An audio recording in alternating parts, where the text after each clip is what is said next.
Les amis, bonjour à tous, j'espère que vous allez bien. Dans cette vidéo, comme tous les jours, on va aller balayer quelques news autour de la crypto-monnaie du jour et ensuite on ira voir par-delà un narratif qui a été un petit peu à la mode et qui risque encore de l'être dans les mois qui viennent, je pense selon moi, c'est le RWA, la tokenisation des actifs réels. On va aller voir quelques métriques que j'aime bien regarder, donc je vais te les partager, on va aller voir ça ensemble. Et c'est parti, c'est parti.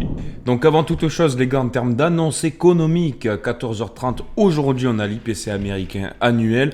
Il devrait baisser, donc c'est le reflet de l'inflation si tu veux, il devrait être à 2,6 au lieu de 2,9 et il y a moyen qu'il soit même en dessous de 2,6. Pourquoi ?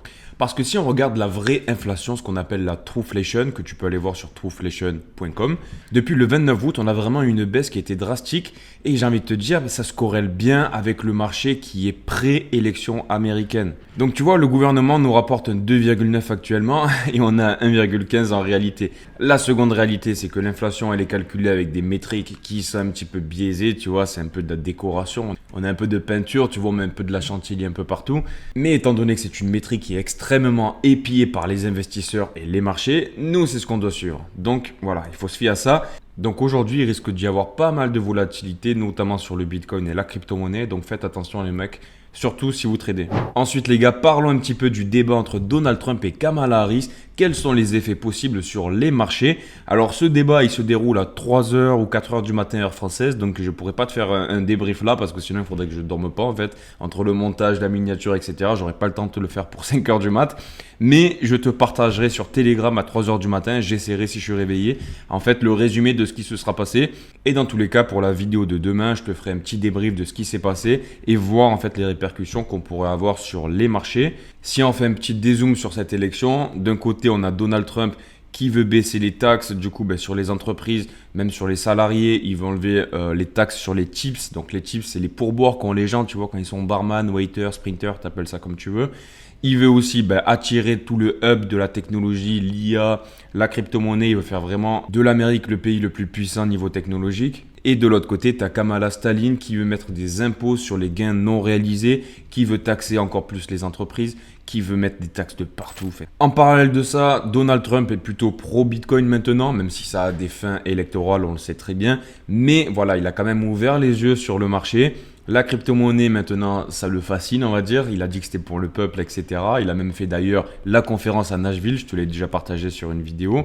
Alors que de l'autre côté, on a Kamala Stalin qui, elle, n'a jamais parlé de Bitcoin dans son programme. Elle a l'air un petit peu moins agressive que Joe Biden, forcément, parce que c'est l'élection présidentielle, donc elle ne veut pas se mettre à dos les investisseurs de la crypto. Et pour les mêmes coins, gros, ça risque de monter, baisser, pump and dump, donc fais vraiment attention à toi, gros.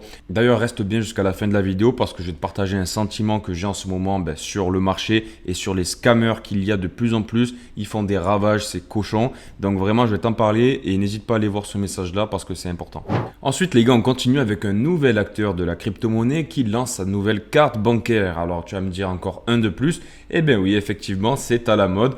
Donc, EtherFi, qu'est-ce que c'est? Déjà, c'est un protocole de DeFi qui soulève 5,6 milliards de dollars de TVL. Donc, en tout, il y a 5,6 milliards de dollars qui sont gérés sur le protocole. Donc, dans un premier temps, ce qu'ils mettent en place, c'est un système de cashback qui pourrait aller de 3 à 4%. Donc cashback, qu'est-ce que ça veut dire? Quand tu vas payer une pizza à 10 euros, si tu as 4% de cashback, ils vont te rembourser 40 centimes. Donc tu vas recevoir 40 centimes sur ton compte bancaire. Ça n'existe pas sur les banques traditionnelles, mais voilà, sur la crypto-monnaie, ça peut exister. Et selon moi, ce qui est intéressant aussi avec EtherFi, c'est qu'en fait, étant donné que tu peux staker de la crypto-monnaie, donc admettons, moi j'ai 10 Ethereum, donc ça fait l'équivalent de 20 000 dollars par exemple, je les stake sur le protocole d'EtherFi. Et en collatéral, ils vont me donner un token qui s'appellera EtherX par exemple. Eh bien, pour payer mon restaurant de vendredi soir ou ma bouteille de pastis ou que sais-je, au lieu de dépenser mes Ethers qui vont prendre de la valeur, je le sais, même si en ce moment ça baisse, c'est pas vraiment à la mode, etc. Je sais qu'un Ether à 2000 euros, c'est vraiment donné. Quand tu vas regarder peut-être dans 5-10 ans, ça vaudra peut-être 10 000, 15 000 dollars. Bref. L'idée, c'est de dire en gros, mes Ethers, je les ai, donc ils représentent 2000 dollars actuellement. Je les mets en stacking, ils me mettent un collatéral, donc ils me donnent 2000 dollars. Et donc, avec ces 2000 dollars qu'ils m'ont prêté, je vais faire mes achats. Mais mes 2000 dollars d'Ether restent toujours en Ether. Ça veut dire que dans un mois, si mes Ethers passent de 2000 à 3000, typiquement, je devrais rembourser, si je dépensais 2000 qu'ils m'ont prêté, je devrais rembourser 2000, mais j'aurais gagné 1000. Tu comprends le système ou pas? Donc pour le coup, ça peut être intéressant si tu as des gros coins sur lesquels tu as de grosses convictions, que tu veux pas utiliser mais que tu as envie de récupérer un peu d'argent pour vivre, en plus d'avoir du cashback qui pourrait te permettre de rembourser ta mise. Ensuite, si on parle un petit peu du RWA, qui est un narratif vraiment à la mode, que moi j'affectionne tout particulièrement. Donc si tu le dis en français, c'est la tokenisation des actifs réels. Pour te le dire en 2 mots, la tokenisation, c'est quoi? En fait, c'est de diviser en plusieurs parts un actif, les mettre sur la blockchain pour le coup. Avec le RWA, c'est quand même l'objectif.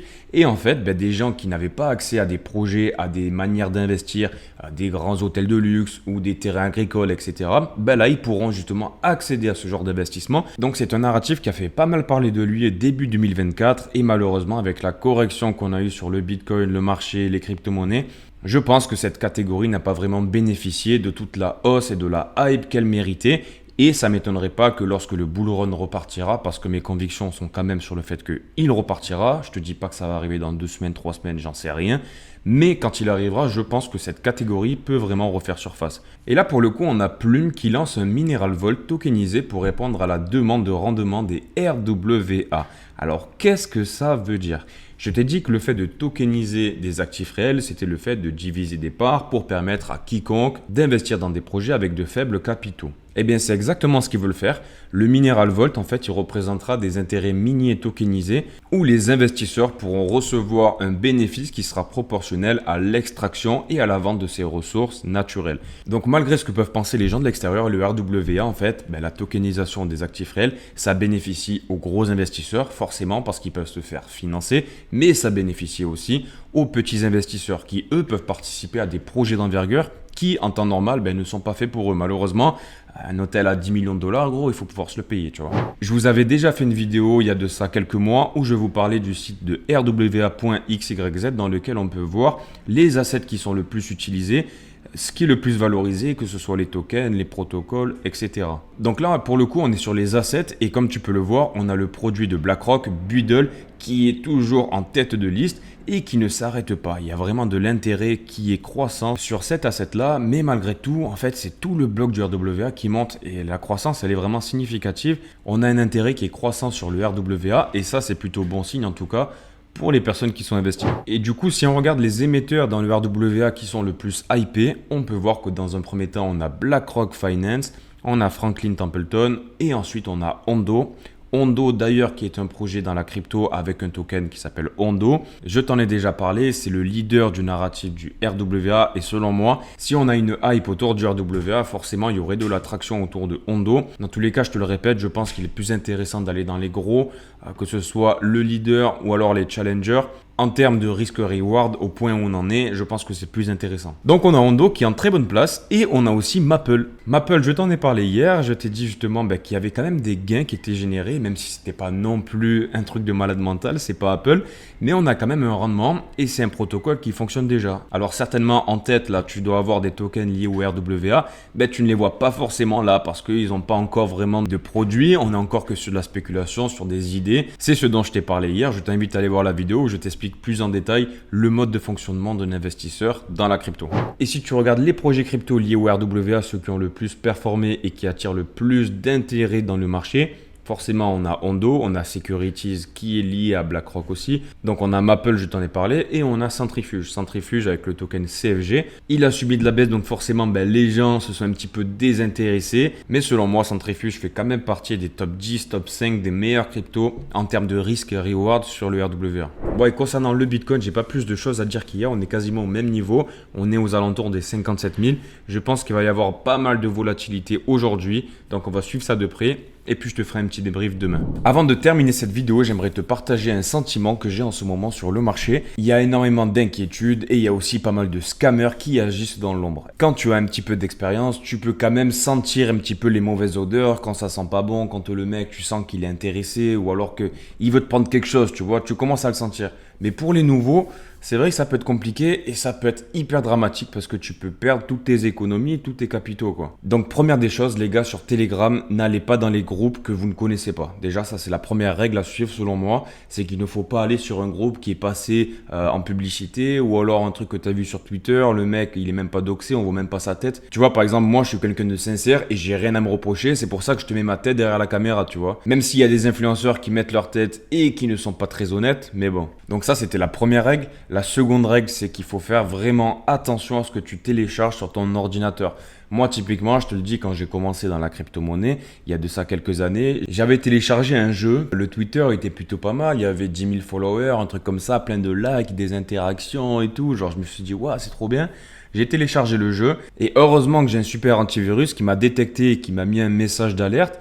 Et là, ça m'a mis la puce à l'oreille. Je me suis dit, mais qu'est-ce que je suis en train de télécharger là? Qu'est-ce que je fais? Genre, je connais même pas les gars, je télécharge un truc sur mon PC alors qu'il y a mon argent. Ça, c'est bien terminé pour moi, mais ça aurait pu être bien pire, tu vois. Et du coup, ben, les gens qui rentrent dans le marché, les gens qui sont nouveaux, faites vraiment attention à ça. Soyez hyper méfiants, surtout dans la crypto-monnaie, vraiment. Donc les gars, c'était le petit warning de la journée, petit message d'amour au passage. On se retrouve demain à 5h du matin pour débattre des nouveaux chiffres qui ont été lancés par la Fed. Un petit like, un commentaire, un abonnement, ça me fera plaisir. Bisous, ciao ciao, bam!